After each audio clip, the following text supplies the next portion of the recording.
we have more breaking news. You looked at that thumbnail? Harley Davidson needs $1 billion. That's $1 billion. Oh my. Stay tuned.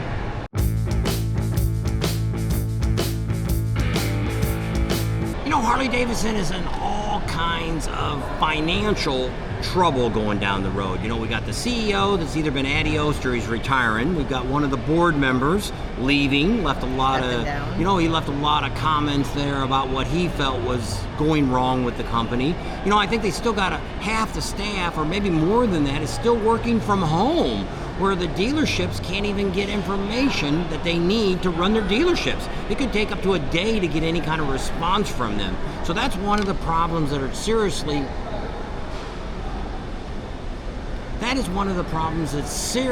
going on, that needs to be taken care of. So what's going on with this $1 billion that they need? Well, the problem that they've had is the stock has dropped. What do we got? Stock has dropped this last year 28%. And that's crazy that it's gone down that low. So a whole bunch of financial people are kind of looking at Harley Davidson, and you know, there's like 8 or 10 or 12 of them that are kind of giving them, I guess, some insight on the financial market and said, you guys need to get serious and try to figure out what you're doing. We're going to give you a 1-year goal. You need to get your stock up, what, like 28%? No, they want it up, and within the next year, 34%. Which is going to put the stock over $30 a share. So that's a goal that they need to do. So one of the things that Harley Davidson is looking to do right now, they're looking for a buyer, not to sell the company, but they want to sell their financial credit. Yes, where they do all the in-house financing. No matter what they say, everything is done through Harley Davidson. So you don't have to worry about, that's the way it's always been for a long time. Actually, the guy down in that owns the Orlando and the Laconia and Poconos. That's the people that actually designed that. And they're the ones that made up It's called Eagle Mark Financing. And that's who they've had. So that's what they're trying to get $1 billion out of it. Because they figured if they sold that, that'll bring in $1 billion, which of course the stock would jump right there because they've got a big investment into the company. Not saying that Harley Davidson would not go stupidly and spend that money on something like electric motorcycles or bicycles or whatever the heck they might want to do in the future. But so there's a lot of issues going on. So will they get that much money out of it? Nobody knows, because the problem is they only finance motorcycles. So the issue there is if the motorcycle industry is slowing down, will somebody invest that kind of money to take it over? Who would buy it? Yeah. Are they buying the existing accounts, which I would assume they are? So there's so much that you have to look at. Is I don't know what Harley Davidson has that's financed out. Our financing on our motorcycles, we're not sure how they're all looking at it, but they're saying right now that it's worth $1 billion. I think that's what Harley Davidson's came up with. So will they get that much money? I don't know. Talking about the CEO, a lot of you may not know that Zeitz, he was actually a board member back in 2017, I think is when he got on the board, all the way up till he became president, or CEO, which was I think in 2022 or something like that is when he became CEO. He came from the board. So that's the problem that we're seeing right now, that we suspect that they're gonna pick a CEO that's already on the board. And that would be a very bad decision for Harley Davidson and for us, because you're not getting anybody different than what Zeitz is. You know, half the people on that board were all DEI, they were all woke, they're letting people work at home, they're not making people come back and do their job, an 8-hour job.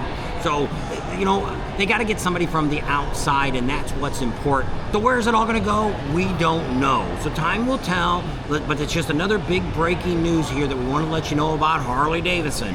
They're going through a lot of reconstruction, I think, right now, and trying to figure out what to do next. And some of you have come up and said, you know, this is it for Harley Davidson, and it very well could be.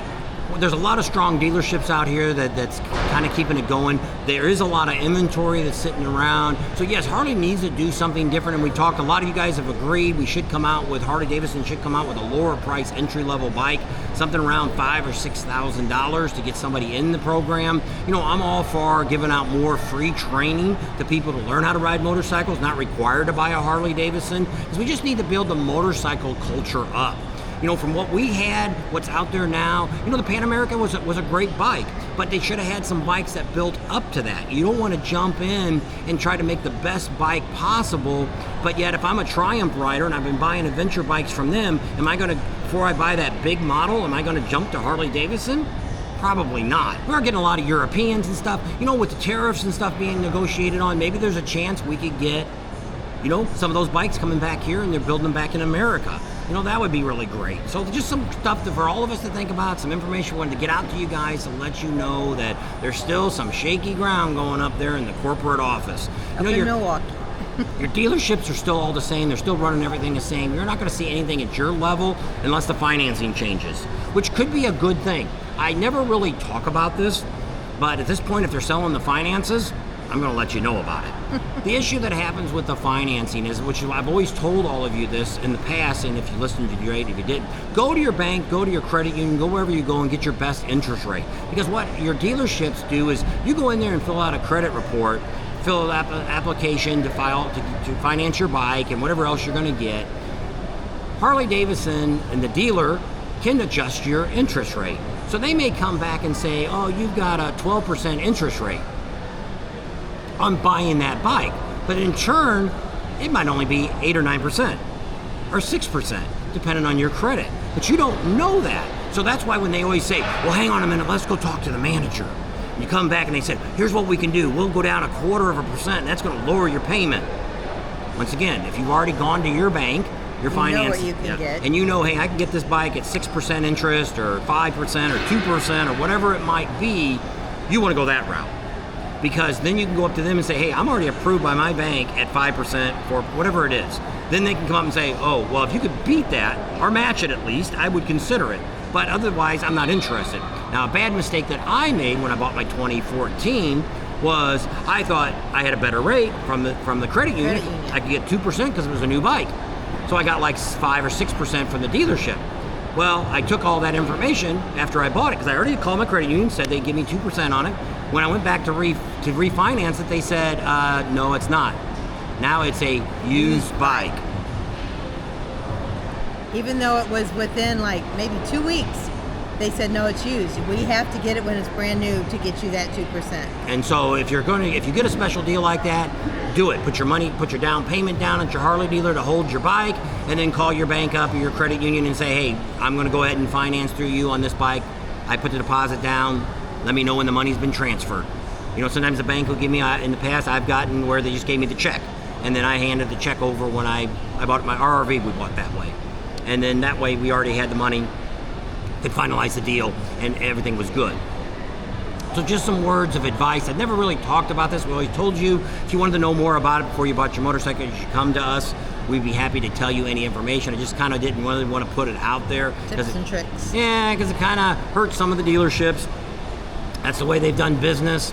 Well, see, the difference that they make, like let's say Harley says that they'll do it for 8 and the dealership offers you 12, well then that difference between the 8 and the 12, dealership makes that.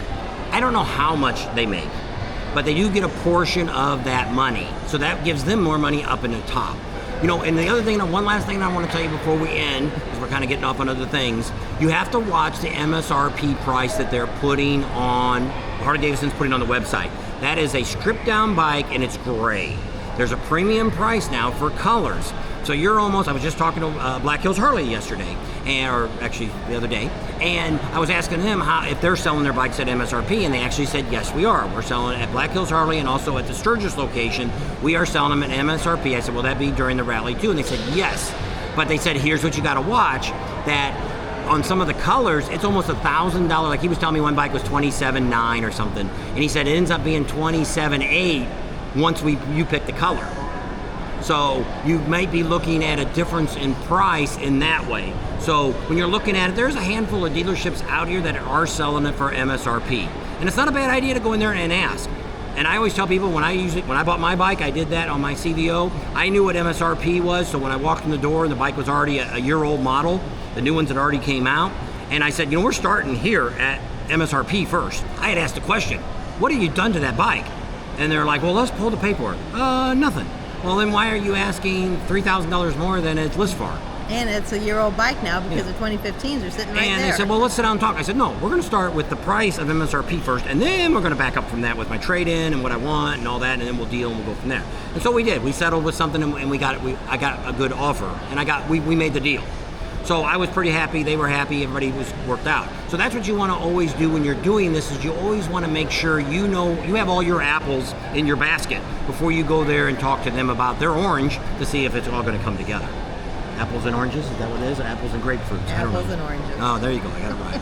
So with that, we're going to leave you right here. So will Harley Davidson get $1 billion out of the finance company? We'll have to wait and see. Is this the end of Harley Davidson? Are they going to go bankrupt? Will somebody buy them out? There's some rumors we're also hearing on out here, which I knew about this finance. And if you watched the live the other day, we did talk yesterday or Saturday. We did talk about that they were looking to sell it. Well, now it came up on a news feed this morning that they are now looking for buyers for the finance company, part of their business. So will they get that money? Will they sell it? What will Harley Davidson do with $1 billion? How high will the stock go? Put down here in the comments and let us know. Maybe we should buy some stock. If it goes up, I don't know, we'll see. But then if they don't do right with the money, what they need to do to help the company, then you could lose. So I don't know. Write off your taxes. That's right. Well, thanks for hanging out with us today. Hope you found this video informational. Let us know what you think, what's going on with Harley Davidson, and what are your comments and suggestions for them. Don't know if they'll take it or not. Don't forget to support our sponsors. Tell them Bob and Tab sent you if you go to see them. And subscribe to our channel if you haven't already. Share us with your family and friends. Give us a big thumbs up. Ring that bell for notifications, and we'll see you on the next video. Oh, by the way, Leesburg starts next week. Can you hear the motor running? Hear those engines rolling down the road? There you go. See all you guys later. See you at Leesburg.